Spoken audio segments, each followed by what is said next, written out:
en adelante. Terminamos hasta el versículo 6. Y ahora pues vamos a tener el estudio del versículo 7 en adelante. El estudio anterior estuvimos viendo una manera de pensar que está preparada para sufrir y veíamos algunos aspectos fundamentales acerca de la vida de Cristo. Fíjense que lo que el apóstol Pedro nos llama es que si Cristo padeció, ¿por qué no vamos a padecer nosotros también? Ahora, la perspectiva del sufrimiento de Cristo no era terrenal.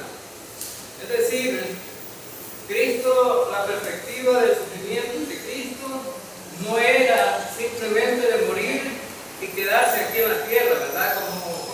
Como cualquier ser humano y quedarse ahí. No.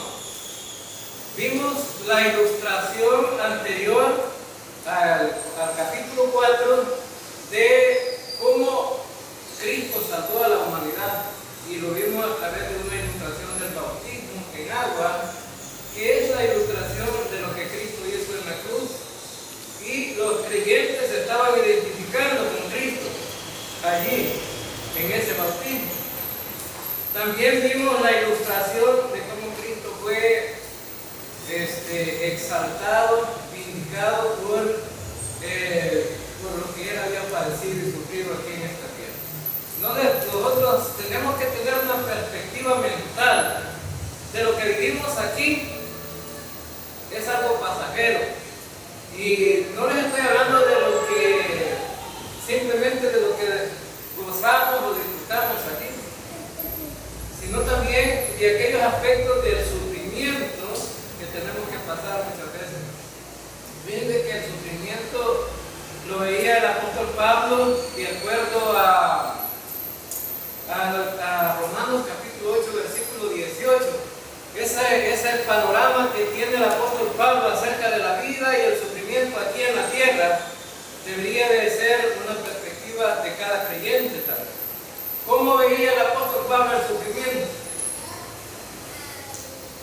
Pablo decía: lo que sufrimos aquí no es nada comparado con lo que gozaremos con el Señor allá. Entonces significa que la perspectiva de la vida de un creyente no debe estar en lo que pasamos aquí en la tierra. Esto que está aquí es pasajero. Lamentablemente, dentro de todas las cosas que vivimos aquí, hay sufrimientos, enfermedades, hay tristeza, llanto, hay un montón de cosas que afectan la vida de un creyente. Pero el apóstol Pedro dice, deben de tener una mentalidad más allá de lo que viven aquí. El contexto de todo esto, de todo el panorama que está pintando el apóstol Pedro, es que la iglesia está siendo perseguida, y dentro de la persecución llegaban hasta la muerte, y muchos creyentes pudiera que por la aflicción, por las cuestiones que están pasando, quisieran retroceder y volver atrás. Pero la perspectiva de Pedro es que sigan adelante a pesar de lo que están pasando. Y esa manera de pensar es la que el apóstol Pedro quiere de cada creyente. Si Cristo sufrió, ¿por qué no vamos a sufrir nosotros? Pero también pinta la perspectiva: si Cristo está a la diestra de Dios y gobernando a principados y potestades, ¿cómo nosotros también un día no vamos a ir hasta allá? Y vamos a disfrutar las bendiciones espirituales que tenemos en Cristo Jesús. Y esas motivaciones, de esa manera de pensar, es por lo que Cristo ha hecho ya. Fíjense bien que Cristo nos ha salvado, nos ha dado la salvación, la vida eterna, y gozamos de esa esperanza, no así como los inconversos, ¿no? Los inconversos tienen una perspectiva de la vida diferente. Los inconversos muchas veces se les oye decir este proverbio que comúnmente se oye aquí en la filosofía del pueblo. Dice: muerto el perro,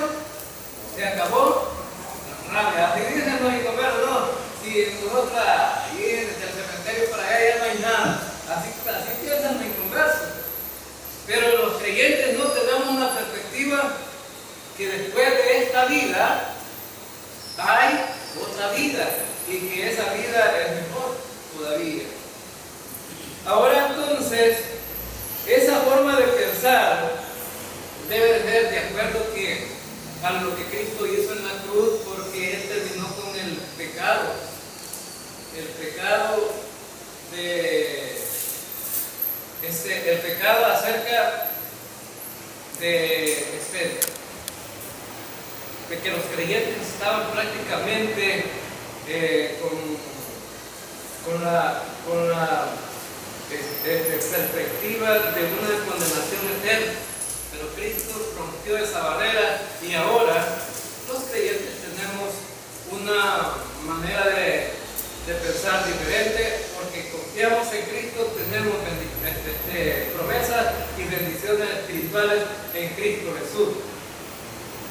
Ahora, entonces, si Cristo terminó con el pecado, decía el apóstol Pedro, entonces los creyentes ya no tendrían que tener, valga la redundancia, un pensamiento hacia el mundo. Un pensamiento hacia el mundo, sino un pensamiento hacia el cielo, hacia las cosas de arriba. Como dijo el apóstol Pablo en Colosenses, ¿verdad? Tener la mira en las cosas de arriba, no las de la tierra. Ahora, donde está sentado Cristo a la diestra de Dios, ahí deberíamos de tener la mirada, cada uno de los creyentes. Ese pensamiento debería ser, cuando sufrimos por Cristo, deberíamos de tener esa forma de pensar. Bueno, al fin y al cabo, si alguien afecta mi vida o alguien me va a quitar la vida, al fin y al cabo tengo otra vida que es mucho que ver. ¿Sabían ustedes que los creyentes lo están matando? Porque allá en mi iglesia quemado lo están matando a los cristianos. Y pues daban una imagen de los muertos allá y eran multitudes quemadas. Allí la habían puesto en fila en el terreno, ¿verdad? Un terreno baldío ahí. Habían puesto a todos los que quemaron. ¿Y por qué los están quemando? Porque tienen una perspectiva diferente al mundo. Y los que los están quemando tienen una perspectiva de Dios diferente, ¿verdad? No dice, nosotros matamos en nombre de Dios. ¿Alguien debería de matar en nombre de Dios? Todas esas barbaries que hemos vivido a través de toda la historia, y donde algunos han tenido que pedir perdón porque dijeron, nos equivocamos. Pero la gente en ese momento, cuando estaba matando a los creyentes, no pensaba que estaban ofendiendo a Dios. Sin embargo, todo lo que la gente hace en nombre de Dios, como estas muertes, pues Dios un día, eso fue lo que estudiamos el domingo pasado, Dios un día va a juzgar a todo el mundo, va a juzgar a los inconversos también. Los creyentes seremos juzgados para ser galardonados, no para no recibir nada también. Pero los inconversos serán juzgados para ir a la condenación eterna. Eso es lo que veíamos un tanto en el estudio pasado. Y debemos de vivir bajo la perspectiva de hacer la voluntad de Dios y no vivir para el mundo o de acuerdo como viven los hombres que no son creyentes. Ahora, si el apóstol Pedro está hablando acerca de estas cosas, es porque dentro de la iglesia también había muchos creyentes mundanos que estaban viviendo la vida cristiana no de acuerdo a la voluntad de Dios. El mundo atrae a los creyentes, pero dice el apóstol Juan en su primera carta, el mundo pasa y sus deseos, pero lo que es de Dios permanece para siempre. Entonces, la mentalidad de un creyente debe ser esa. Voy a sacrificar todos los apetitos, los deseos que el mundo me ofrece, por amor a aquel que murió por mí en la cruz. Esa debería de ser. Entonces, y tener ese deseo de buscar a Dios constantemente, día con día, hora tras hora, minuto tras minuto.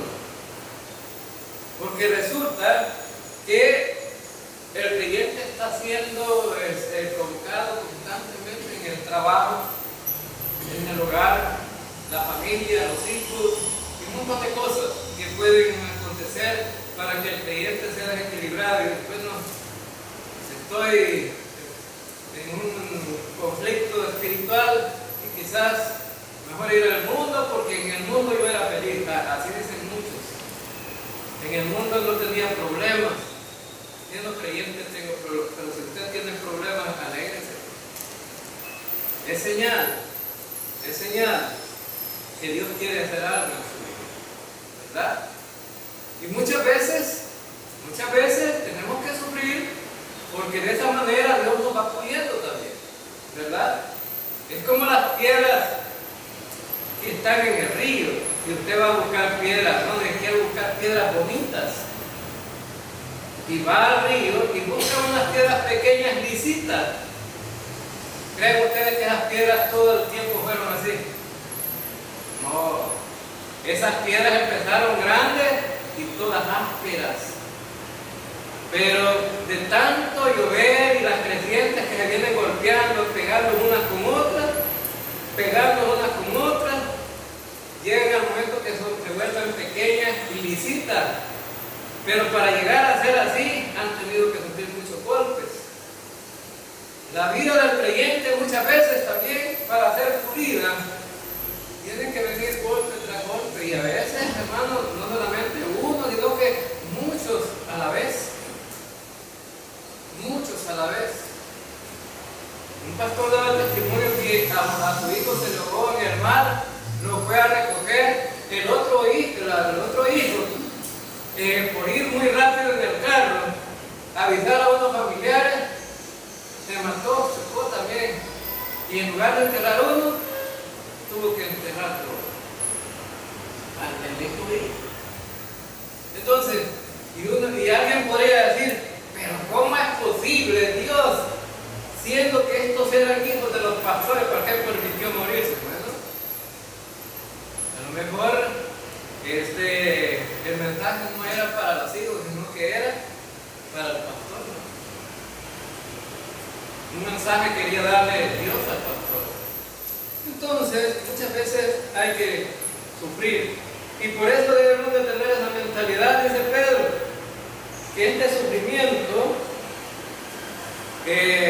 sufrimiento que vivimos, que pasamos, muchas veces nos quiere llevar hacia algo mejor, Y bueno, también era un mensaje de alentador para los creyentes, porque dice, bueno, por eso se ha predicado el Evangelio, en el versículo 6, ¿verdad? Por eso se ha predicado el Evangelio, para que la gente pueda ser salva. Y fíjense cuál es la diferencia entre un creyente y un inconverso. Entonces, los que hemos sido salvos debemos de pensar diferente a los inconversos en cuanto a la muerte. Si muere un creyente, ¿hay pérdida o hay ganancia? Bueno, el apóstol Pablo dijo que era una ganancia morir. Así dijo, ¿verdad? Pero hay muchos creyentes que cuando enfrentan la muerte dicen, no me quiero morir. Entonces no quiere ganar. O sea, Pablo dijo, morir es ganancia. Pero los inconversos no, enfrentan la muerte de una manera diferente, ¿no? Decía una anciana antes de morir a los hijos, se los reunió y dijo, bueno, yo me voy a morir, no sé a dónde voy, pero quiero que me prometan que durante mis primeros 9 días me van a hacer 12 misas, y durante cumpla a los 40 años me van a hacer una misa al final de los 40 años de muerte. Que ellos siempre días, otra misma. Y 40 años, otra misma. ¿Verdad? Que cada vez, en una tradición, aquí hay que hacer una misma, porque tengo la esperanza que con eso Dios me va a recibir. Ahora, ¿es algo seguro esto, hermano? No es algo seguro. Y por eso algunos católicos dicen, no, nosotros tenemos ayudadores que nos ayudan a tener una perspectiva diferente acerca de la muerte, porque con tanto ayudante, ¿cómo no va a salir un cristiano del purgatorio para ir al cielo? Con tanto ayudante. Ahora usted, en los rezos, ¿cuántas mujeres creen ustedes que se pueden reunir para hacer un rezo? Como unos 30, 40 personas se reúnen. 40 ayudantes. Ahora, entonces, 40 ayudantes, hermano, para sacar al muerto del purgatorio, para que vaya al cielo. Y nosotros, ¿cuántos tenemos, hermano? Bueno, la única condición para el creyente es confiar en Cristo, ¿verdad? Y vamos, no necesitamos más ayuda. Y por eso los escritores de la Biblia fueron claros, ¿verdad? Aquí no hay dudas. Dicen que no hay otro nombre bajo el cielo dado a los hombres que podamos ser solamente a través de Cristo. No hay otro mediador entre Dios y los hombres, solamente Jesucristo, hombre. Hay un solo camino para llegar al Padre, Jesucristo, es el único camino. Bien, entonces llegamos al versículo 7 y dice, bajo esa perspectiva, ¿verdad?, de que hay que tener un pensamiento hacia tener comunión con Dios y con los hermanos en Cristo. Entonces llegamos al versículo 7 y dice el versículo 7, ya se acerca el fin de todas las cosas, así que para orar bien manténganse sobrios y con la mente despejada. Esta es la versión internacional. Ahora él dice, bueno, el fin se acerca. ¿El fin de qué? El fin se acerca. ¿El fin de qué? Bueno, se acerca el fin de todas las cosas. Cuando estaba hablando acerca del fin, me estaba hablando de la segunda venida de Cristo.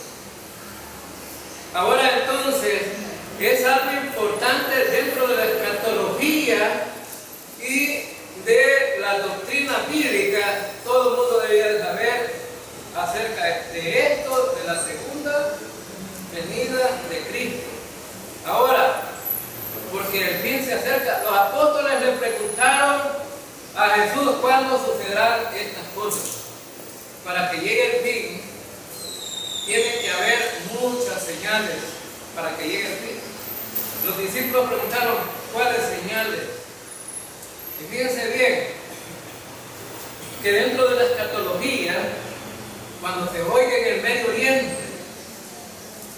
que hay un hombre que está dialogando con Israel y los enemigos de Israel para llegar a la paz, entonces será el momento de que la iglesia se va de esta tierra. La iglesia se va de la tierra y empezarán a cumplirse todas las señales que vemos en Apocalipsis, los 7 sellos, las 7 copas, las 7 trompetas. Son los juicios que se dan allí en el Apocalipsis para el mundo y para Israel. Entonces debemos de tener esta perspectiva nosotros de qué es lo que va a suceder, y debemos de tener un mapa en nuestra mente. Fíjense bien, los mapas en papeles se nos olvidan, deben ser en nuestra mente, ¿verdad? En nuestra mente. ¿Creen ustedes que todos los creyentes del mundo, cuando oyen acerca del fin, la gente está contenta? Si nos dijeran a nosotros, viene el fin, ¿cómo debemos de estar nosotros? ¿Contentos o tristes? Contentos, nosotros contentos. ¿Por qué? Porque nos vamos de aquí, ¿verdad? Y por eso el apóstol Pablo dice, y también el apóstol Pedro, los dos, aconsejan que los creyentes deberíamos de vivir cada día como con la maleta en el hombro. ¿Y cómo es eso? Los judíos cuando salieron de Egipto, durmieron esa noche de la salida con la maleta en el hombro, nos vamos. Es decir, hay libertad aquí en este mundo, pese a que nosotros somos creyentes, hermanos, somos creyentes, todavía estamos esclavizados de muchas cosas, aunque deberíamos de ser libres. Pero por el hecho de no tener una mente, como dice Pedro, ¿verdad?, hacia el cielo, muchas veces estamos esclavizados aquí. Miren, el trabajo, la familia, los negocios y todas esas cosas esclavizan a la humanidad, y sobre todo los creyentes. La comida, aún la comida, ¿ven?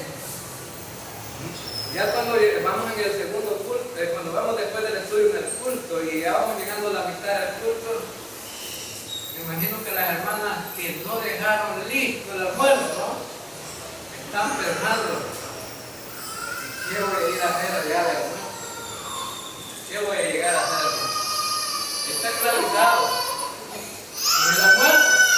Ahora entonces, y fíjense bien, entonces vemos que el apóstol está diciendo, bueno, sean libres, porque de todas maneras el Señor viene. El Señor viene. Y si el Señor viene, debemos de estar listos nosotros. Debemos de estar preparados.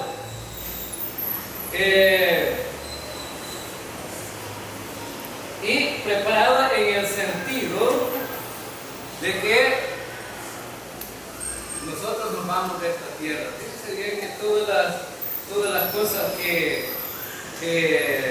tendrán cumplimiento a través de toda la historia, los creyentes no tenemos nada que ver con todos los acontecimientos que vienen en el futuro. Todas las profecías se van a cumplir, pero nosotros como iglesia, ¿qué es lo único que esperamos nosotros, como iglesia? Como iglesia, ¿qué es lo que esperamos nosotros? Simplemente el rapto de la iglesia. Entonces, vemos que dentro de esa perspectiva de que nosotros nos vamos, debemos estar contentos, felices aquí en esta tierra. Pensar que nosotros pues no vamos a padecer ni tribulaciones, ni aflicciones, ni nada parecido. Ahora entonces, porque nosotros no vamos a enfrentar esos juicios que vienen en el futuro, nosotros nos vamos y vamos a estar 7 años con el Señor allá en el cielo. ¿Haciendo qué? Fíjense que cuando hablamos de la segunda venida, hablamos de dos cosas importantes. La segunda venida tiene que ver con el rapto de la iglesia y con la venida de Cristo en su segunda venida. El rapto de la iglesia, Cristo, nos encontramos con Él en el aire. Pero en la segunda venida, Cristo viene con la iglesia. ¿Viste qué diferencia, verdad? En el rapto de la iglesia nos encontramos con Cristo en el aire. En la segunda venida, la iglesia viene con Cristo a la tierra. Y en el monte de los olivos, allí en Jerusalén, allí nos reunimos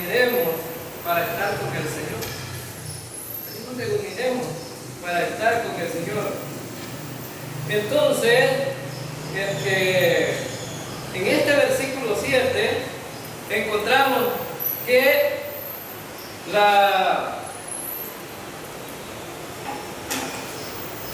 cuestión está en el versículo 7, dice: ya se acerca el fin de todas las cosas, así que para orar bien, manténganse sobrios y con la mente despejada. Sobrios y con la mente despejada.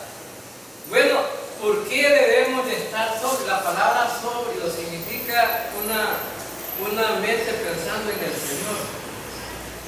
Pensando en el Señor. Ahora entonces, esa mente pensando en el Señor significa tener una buena relación con Él, una relación vertical con el Señor. Es decir, nuestra mente siempre puesta en Él. Siempre puesta en Él. Olvidar los deseos de la carne, porque ya estudiamos en los versículos anteriores: ya basta, dijo el apóstol Pedro, ¿verdad? Ya basta.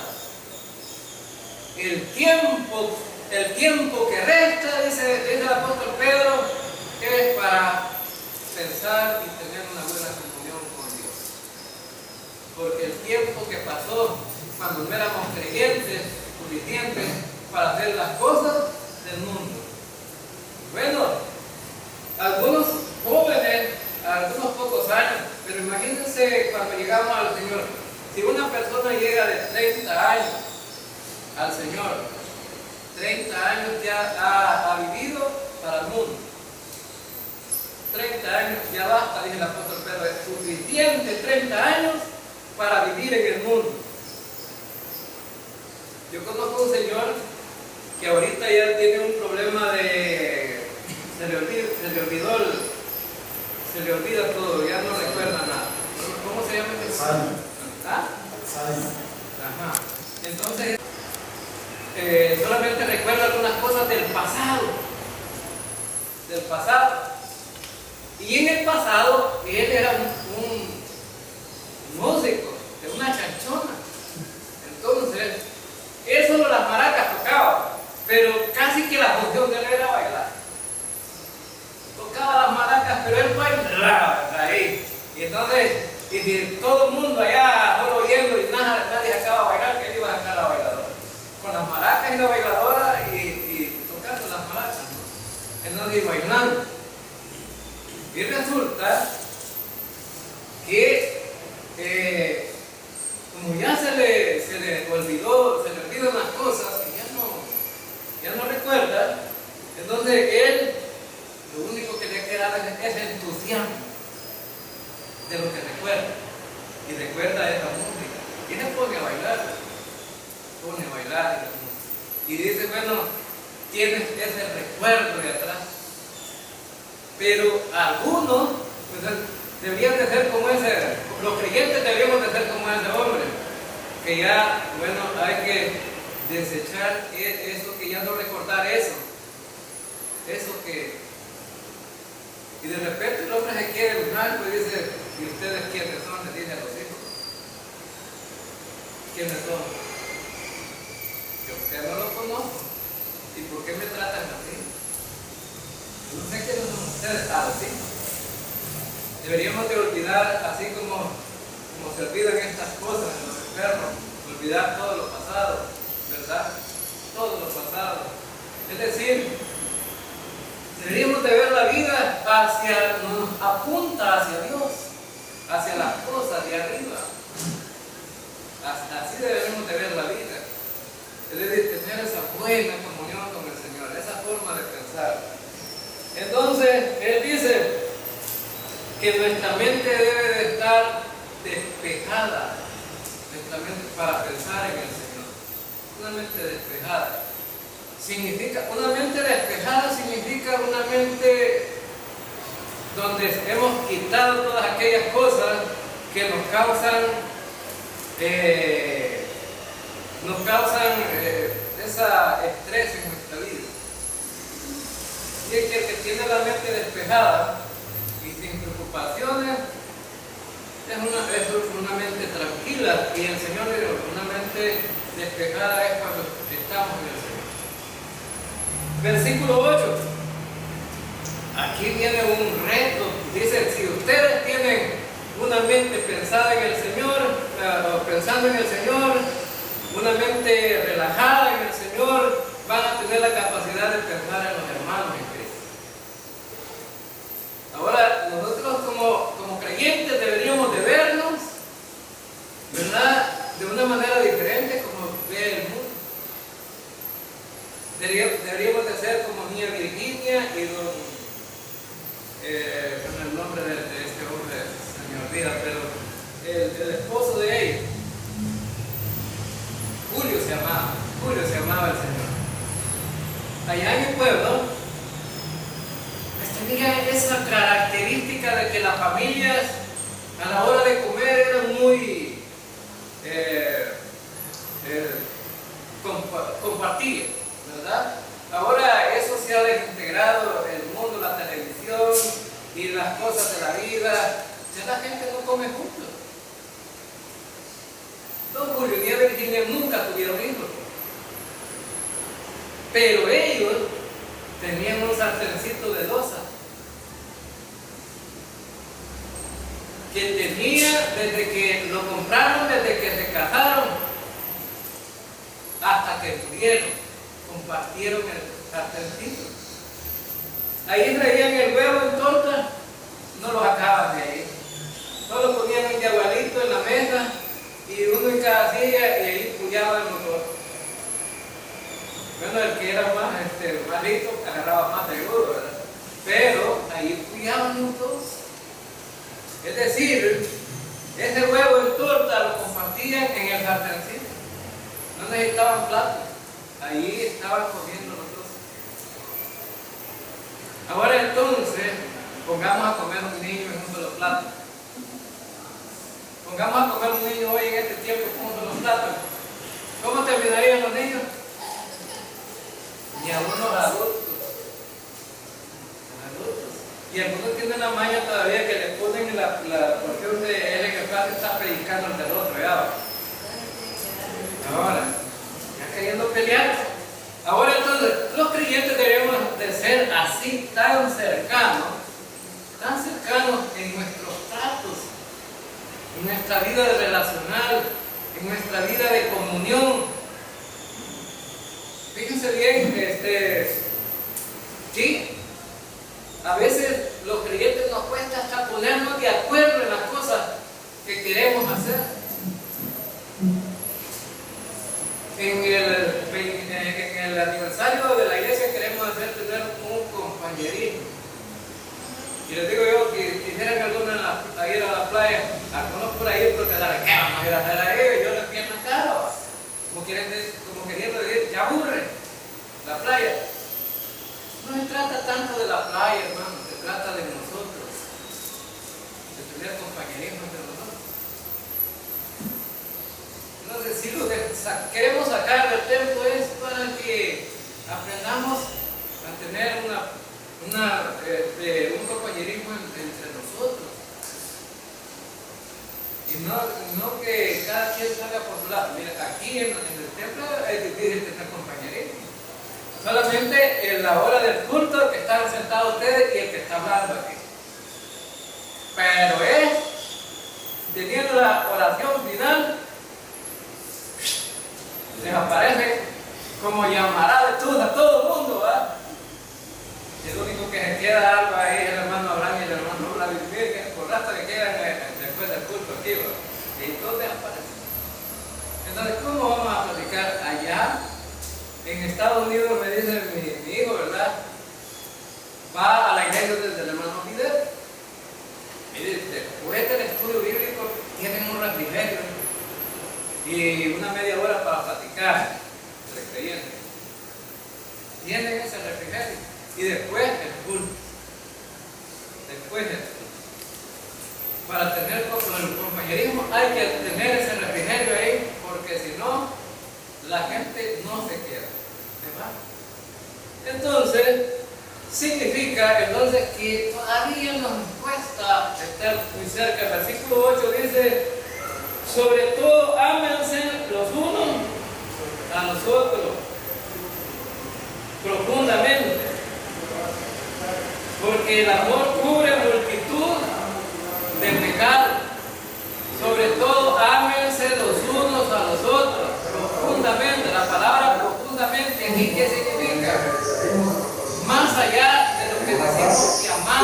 Porque la gente, si esa palabra amor es una palabra que se ha vuelto común. Todo el mundo dice que ama, ¿verdad? Pero ven esa palabra amor, la ven como algo pasajero, algo que, como cualquier palabra, como lo vemos, salud, ¿verdad? O cualquier palabra así común, porque se vuelve genérica. Ahora entonces, pero el Señor dice, no, más profundamente, ámense como creyentes profundamente. Significa que hay que interesarnos más unos con los otros. Hay que interesarnos más los unos con los otros. Es decir, si a nosotros, a un creyente le pasa algo, debe de ser para todos los creyentes, a todos los creyentes les pasa. ¿Verdad? Si alguien algún problema está enfrentando un creyente, a todo el mundo lo está enfrentando, toda la iglesia lo está enfrentando. Así debería ser. Ahora entonces, la palabra ágape es usada aquí para el amor. La palabra ágape va más allá de los otros amores, ¿verdad? Como amor eros, que es entre novios, y el amor filial, que es entre amor de familia. El amor ágape es el amor que Dios tiene para nosotros. Ahora, ¿cómo debería ser el amor de los creyentes? Ágape. ¿Y por qué debe ser mejor que los otros amores? Porque en el amor ágape Dios nos mostró su amor a través de su Hijo, mandándolo a morir en la cruz. Entonces debe ser un amor sacrificial, un amor que se sacrifica. Si le faltara un riñón a un creyente, sería capaz de que otro creyente lo da. Hicieron los exámenes, son compatibles. Sí, hermano, acá. De ese riñón es compatible con el del otro hermano, se lo daría. Bueno, allí, ¿verdad? Se demostraría el amor. Oh, digamos el esposo o la esposa, uno de ellos necesita un riñón, se lo daría el otro, el esposo a la esposa o la esposa al esposo, para que siga viviendo. Bueno, ese sería, ¿verdad?, algo más profundo, algo que se sacrifica, ¿verdad? Uno para ayudar al otro. Ahora entonces, vemos que el Señor dice, bueno, ámense profundamente, porque el amor cubre multitud de pecados. Lo vamos a ilustrar de esta manera. ¿Cómo es que, bueno, ya mostró Cristo que el amor de Él cubrió los pecados de toda la humanidad, pero ahora te toca como creyente. ¿Cómo un creyente puede mostrar que cubre multitud de pecados?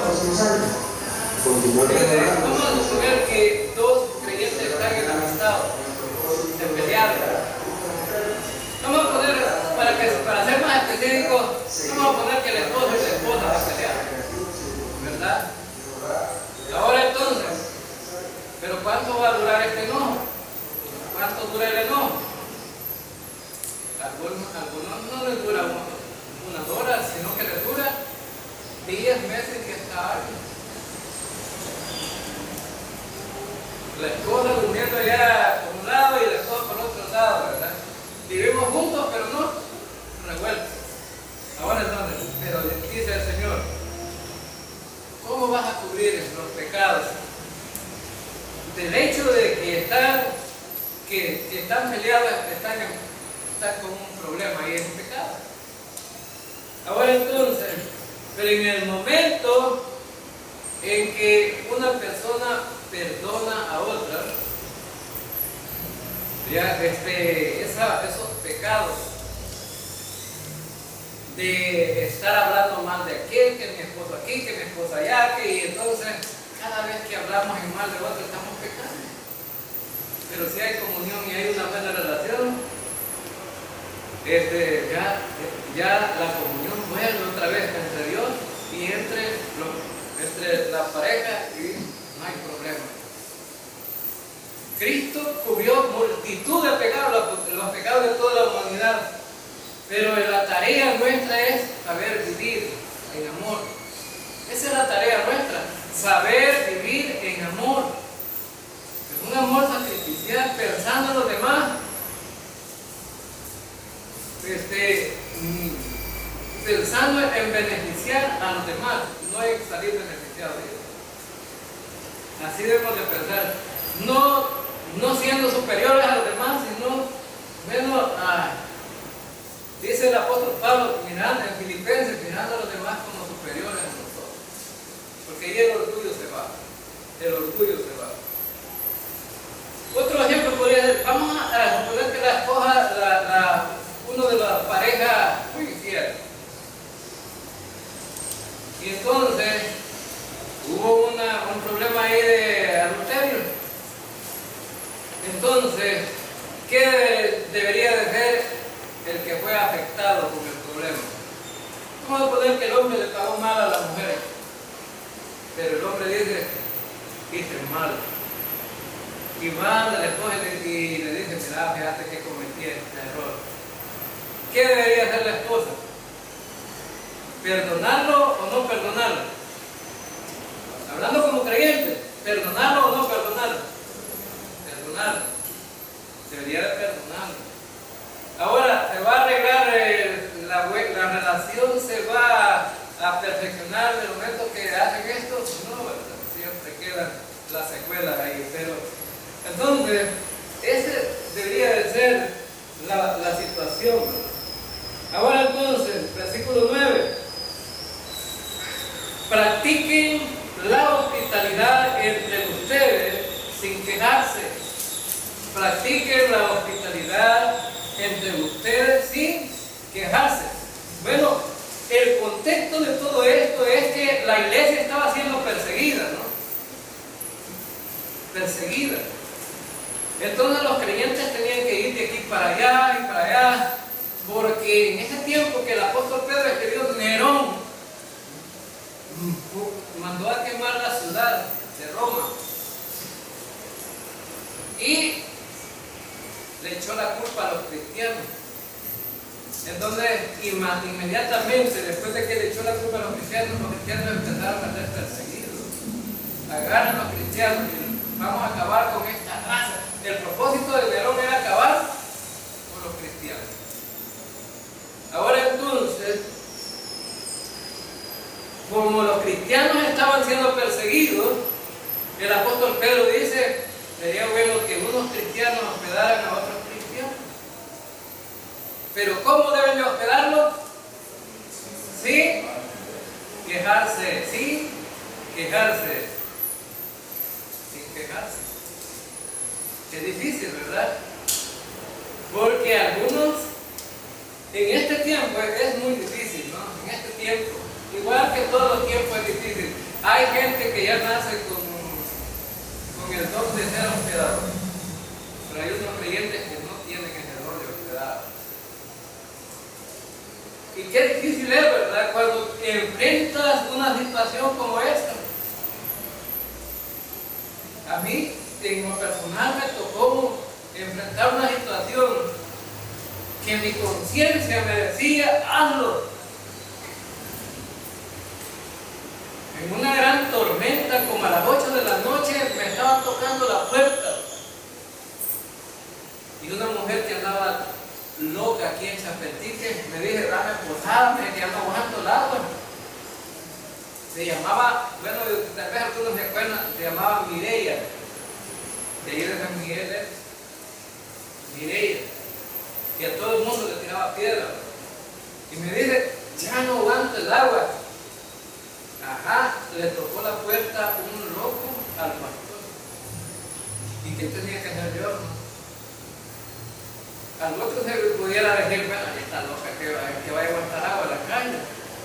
Pero mi conciencia no decía eso, sino que mi conciencia decía, pobrecita, ¿verdad? Qué difícil esta mujer aguantando agua aquí. Y entonces, y lo peor que era un temporal. No se iba a quitar el agua tan fácilmente. Y entonces, Y con mi familia, ¿verdad? Peligraba porque era una luca, ¿verdad? Entonces, ¿sabe qué? Le dije yo para adelante, le conseguimos unas cobijas, la acostamos ahí en la sala, la arropamos bien y le dimos algo de comer. Y luego, digo, aquí te vas a quedar. No quiero que te levantes en la noche a tocar puertas, nada, porque nadie te va a abrir. Nosotros cerramos las puertas de más adentro. Sí te vas a quedar. Cerramos las puertas de más adentro y nosotros hasta que amanezca nos vamos a levantar. Mire, gracias a Dios aquella mujer no hizo ruido, no hizo bulla durante toda la noche. Y entonces a las 6 de la mañana nos levantamos nosotros a verla. Todavía estaba enrolladita, la dejamos. Pero cuando iban los hipotes para la escuela y le daban bulla, ¿verdad?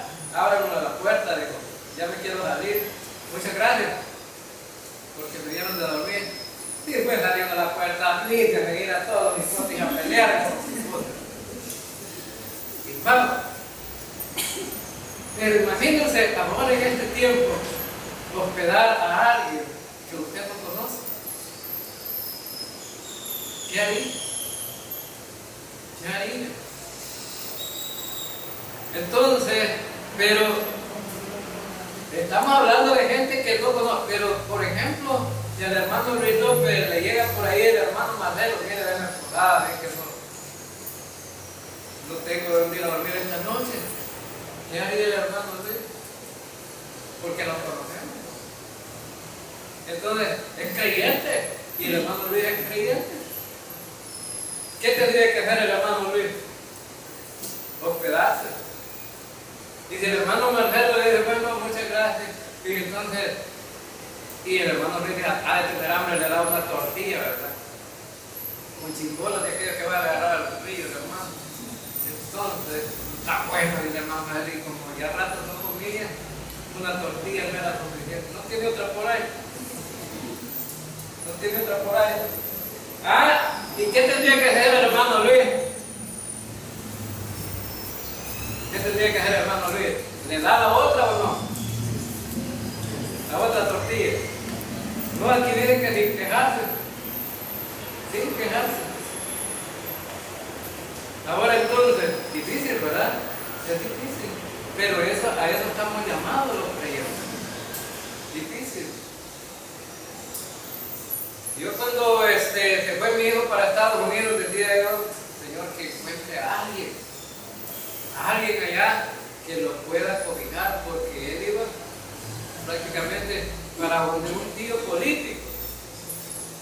Pero ustedes saben que cuando uno no es familia, allá en Estados Unidos, todos los que han ido allá y me cuentan, es que no los tratan bien aún la familia. La familia. Bueno, ahí tenemos el caso del hermano Luis. Fue a Estados Unidos a quedar allá. Llegando iba, y el mismo día que llegó al apartamento de un hermano, le dije, mira, aquí se paga, hay que juntarlo ya para mañana. Y él iba a llegar un día, y le estaba cobrando ya la renta. Imagínense, y uno no anda pito, ¿qué le toca? Si me hubieran dado dinero, ¿qué le toca? Y de abajo ya los callejones a los puentes. A quedarse esa noche, porque no hay donde quedarse. Y cuando se fue mi hijo, dije yo, Señor, que pueda encontrar a alguien. Mi hijo, si no se siente bien ahí donde está, alguien que lo pueda cobijar, que le dé oportunidad. Y mire, de casualidad en el trabajo, en una tienda china, llegaban chinos nada más ahí y americanos a comprar. Y dice que llegaba una ancianita y la ancianita le platicaba a él. Y él, viendo que la señora hacía amistad con él, la atendía bien. La atendía bien. Y le hacía las cosas como querían, porque en esa tienda los chinos son exigentes, porque los chinos se llevan bien entre ellos, pero no con la gente de la tienda. Entonces, Mi hijo la atendió bien y de que le dijo, un día le dijo, si un día necesitas donde vivir, llega a mi casa que ahí tengo un basement. ¿Y sabe qué es basement, hermano? El sótano. Es lo último de la casa ahí, pero está amueblado y tiene sus cosas ahí. Ahí te voy a dar donde vivir barato, dije que le digo, para que, porque la anciana me da cuenta que el chino era malo, el patrón. Este patrón tuyo es malo, y que le diga a la chiquita, es mal patrón. A la empleada debe de cuidar, ayudarle. Y dada la oferta se trasladó para ahí mismo. Así que desde que se trasladó para ahí, mi hijo puede vivir ahí, sea que esté cajito, cuando tenga dinero, puede vivir ahí. Porque la anciana, si no tiene dinero, lo espera hasta que le pueda pagar. ¿Verdad? Entonces, lo está hospedando y ni siquiera que es creyente. Porque ellos tienen otro Dios. ¿Verdad? El Buda es el Dios de ellos, ¿verdad? Entonces, y las oraciones de la iglesia y las oraciones de nosotros orando hacia los demás creyentes llegan y quedan bien, ¿no? Creyentes. Y mi hijo ha visto la gracia y la misericordia de Dios allá. De alguna manera, Dios lo ha ido llevando, y mi hijo es bien miedoso, porque me decía, yo no me quiero salir del trabajo del chino, porque si pierdo el trabajo, ¿y a dónde voy a conseguirlo? Y los chinos lo maltrataban, no le querían pagar, a veces llegaba el otro padre y no le habían pagado la quincena anterior. Y le decía yo, ahí estás mal, hijo, arriesgate. Anda a ver cómo conseguir otro trabajo, en el día de descanso. Y mi hijo se fue y un cuñado le ayudó para conseguir otro trabajo en un jordico. Y resulta que allí los mandan a descansar 3 meses a los empleados. Esos 3 meses tendrían que ahorrar para vivir en los 3 meses. ¿Y sabe qué? Llegó a ese trabajo, no lo mandaron a descansar a mi hijo. Cayó también ahí en el trabajo. No lo mandaron a descansar, solo 2 semanas iba a descansar. Cuando estaba empezando el descanso lo mandan a llamar, ¿querés seguir trabajando? ¿Sí? Y empezó a trabajar esa semana, mirá, vas a seguir trabajando, pero queremos darte otro trabajo. Te vamos a dar un trabajo de jefe. Un trabajo de jefe. ¿Y lo querés? Pues sí, dije que le digo a mi hijo. Y esta es una oportunidad que he estado buscando. Te vamos a pagar salario y no vas a dejar día de trabajar, pero vas a tener salario. No es por hora, no es salario. Pero aquí vas a tener trabajo permanente. Entonces, ¿cuánta gente anda buscando trabajo ya en los tiempos de frío ya? Pero la gracia de Dios ha llegado, ¿verdad? Pero ¿sabe qué? Eres agradecido. Entonces, y también tiene ministerio de esta iglesia tiene él. No de una iglesia de allá, sino que de esta iglesia.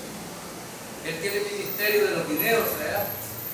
Es el que se preocupa porque estos videos salgan al aire. Ahora entonces, y se congrega con el hermano Fidel Machado. Ahora entonces, pero lo que les quiero decir es que Dios siempre recompensa lo que tú puedas hacer como creyente. Amén, hermano.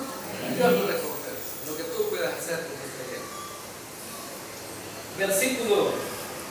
Versículo 9 dice: practiquen la hospitalidad entre ustedes y sin quejarse. Versículo 10: cada uno ponga al servicio de los demás el don que haya recibido, administrando fielmente la gracia de Dios en sus diversas formas. Ahora, cada uno según el don que ha recibido. Cada uno según el don que ha recibido. Significa que todos sin hacer acepción de nadie. Tenemos por lo menos un don. Un don. Ahora, ¿qué es lo que tiene que hacer cada uno de ustedes? Descubrir el don. Pero ¿cómo se descubren los dones? Poniéndose a servir. Uno hace una cosa y ve que no pega en eso, entonces dice uno no es mi don. Hace otra cosa y de esa manera vamos descubriendo.